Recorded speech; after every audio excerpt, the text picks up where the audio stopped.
Hai guys, weekly close Bitcoin tampak sangat bagus sekali. Apakah akan ada upside lagi untuk beberapa hari ke depan? Kita akan lihat analisa teknikal ini. Ada juga analisa Ethereum, Bitcoin dominance, dan narasi AI yang masih bisa menjadi narasi yang kuat ke depannya. Dan analisa kira-kira kapan akan terjadi alt season lagi. Kita akan lihat analisa ini. Nama saya Kalbi dan saya menyajikan informasi seputar fundamental, teknikal, dan on-chain analysis. Klik like dan subscribe untuk mendukung channel saya. Oke, kita akan mulai dulu dengan Bitcoin di time frame weekly-nya. Close weekly-nya itu bisa berhasil close di atas close weekly sebelumnya di tanggal 10 April ini, yaitu close di harga 30.460, dan minggu ini itu dimulai dengan sedikit penurunan. Dari indikator, kita sudah berubah menjadi bullish, tapi ini ada bearish divergence. Biasa kalau misalnya terjadi pump seperti ini, biasanya akan terjadi bearish divergence seperti ini, tetapi posisi indikator ini sangat bullish. Dari MACD-nya juga baru saja membuat bullish crossover ke atas, dan histogramnya juga berubah menjadi hijau. Sangat impulsif sekali, ini menunjukkan kalau tren itu adalah ke atas. Jadi kita lihat kalau dari analisa weekly-nya ini, kita lihat di sini ada dua candle hijau yang tebal, satu candle hijau yang tebal, satu candle hijau yang tebal. Ini menunjukkan kalau kenaikan ke atas itu dicapai dalam waktu yang singkat, menunjukkan kalau ini adalah candle yang impulsif, dan menunjukkan juga kalau trennya itu adalah ke atas ya teman-teman. Kecuali kita melihat adanya candle merah tebal seperti ini, itu artinya tren sedang ke bawah, tetapi ini sudah berubah menjadi uptrend. Kita lihat ketika dia turun ke bawah, ini membutuhkan waktu yang lama, itu artinya ini adalah pola yang korektif, merupakan kebalikan daripada tren yang utamanya. Di time frame daily-nya ini, close untuk 2 hari terakhir ini dalam posisi merah karena kita berhasil mencapai daerah yang sangat penting sekali, yaitu 31.000, bahkan melewati 31.000 tersebut, dan ada liquidity grab yang terjadi karena orang-orang mungkin banyak yang ngelong di atas 31.000 ini, sehingga mereka terjebak dan terkena liquidity grab ini, harga dari situ ke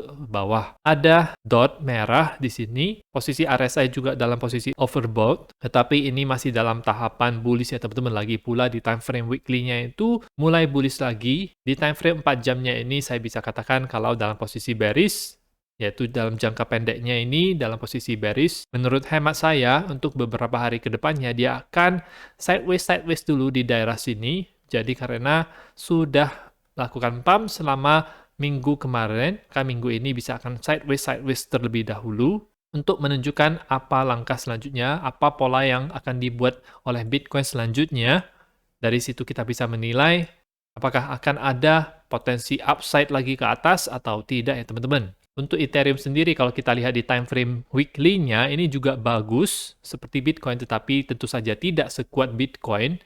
Bitcoin lebih outperform ETH minggu kemarin. RSI masih berada di dalam posisi yang bullish, dan MACD-nya ini hampir akan melakukan bullish crossover ke atas, kembali lagi hijau untuk histogramnya. Mirip sekali dengan apa yang dilakukan oleh Bitcoin. Di time frame hariannya, ini dia sudah sideways selama dari Kamis kemarin sampai sekarang, di mana harga ETH ini tampaknya tertahan di 1.900-an. Kalau misalnya gagal lagi bisa tembus di atas 1.900-an, maka akan ada potensi itu retest di daerah sini ya teman-teman, yaitu di daerah 1.800-an. Ini adalah daerah harga untuk melakukan retest daripada pola bull flag yang sudah terjadi ini. Dari indikator kita bisa lihat kalau ini dalam posisi bullish, dan ketika dia melakukan retest di sini, sepatutnya indikator juga masih akan berada di dalam kondisi bullish, kecuali dia masuk lagi ke dalam pola ini baru akan berubah menjadi bearish. Retest yang berhasil itu akan membuat harga Ethereum bisa naik lagi ke harga yang lebih tinggi lagi, dan kalau mengikuti pergerakan Bitcoin maka dia akan bisa ke daerah 2.100-an. Dari Ethereum Bitcoin sendiri mengalami penguatan di kemarin, hari ini ada perlemahan. Ada candle hijau, ini merupakan permulaan kalau ETH bisa outperform Bitcoin, tetapi bisa saja ini merupakan retest yang terjadi ketika dia sudah melakukan breakdown di support ini ya teman-teman. Dari indikator kalau kita lihat ini market cipher, kita bisa lihat dia mulai ada green dot dan RSI oversold.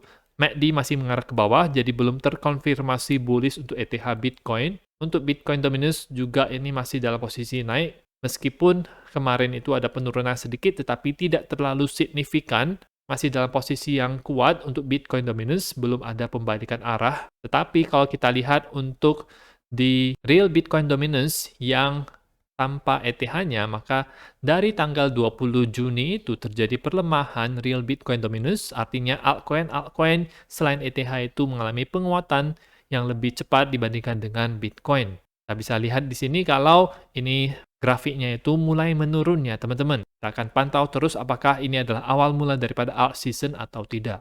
Dan kita bisa melihat kalau narasi AI ini itu tidak berhenti di kemarin-kemarin saja, tetapi banyak perusahaan besar yang berlomba-lomba untuk invest di dalam teknologi AI ini.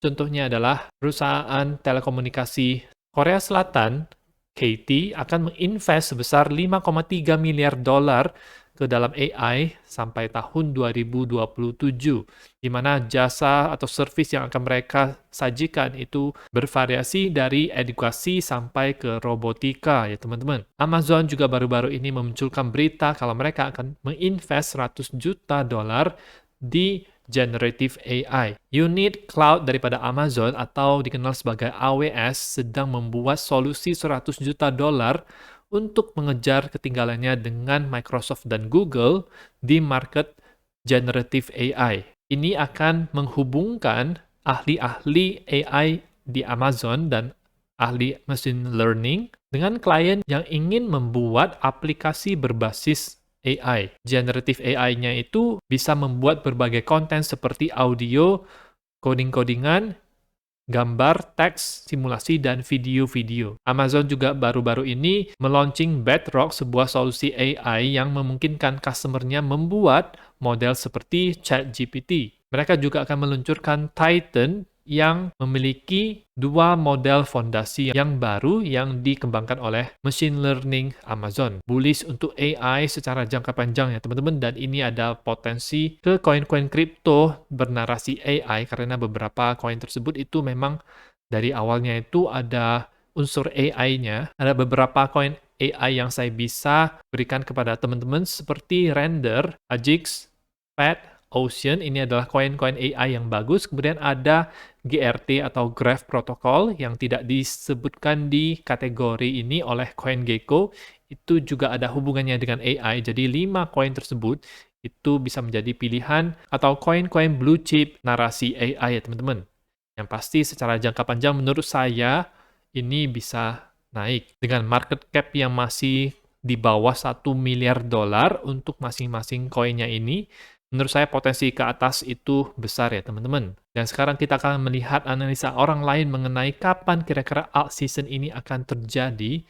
Menurut Zero Ika, alt season akan terjadi, tetapi kita harus sabar. Sebelum adanya bull run di tahun 2017, periode akumulasi ini itu memakan waktu 2 tahun, termasuk ada deviasi atau kenaikan tiba-tiba ke atas. Chart total 3 ini itu sudah broken atau keluar daripada range-nya dan membentuk alt season dekat dengan halving Bitcoin, di mana halving Bitcoin itu diprediksi sekitar Maret atau April tahun depan. Bitcoin dominance itu sudah melakukan breakout setelah ada downtrend selama 2 tahun ini, dan ini berkorelasi dengan dominasi altcoin. Dan sekarang kita melihat kalau kita sedang berada di daerah range akumulasi yang besar ini, dan bisa saja ada kenaikan seperti yang di fraktal sebelumnya. Bitcoin sedang outperform mayoritas koin-koin dan kita akan lihat tren tetap akan bertahan dan berlanjut. Kira-kira kapan atau di mana menurut dia Bitcoin dominance 58% ini akan menjadi posisi yang baik agar bisa masuk ke altcoin, dan ada potensi yang lebih besar juga untuk bisa terjadi alt season atau mini alt season ya teman-teman.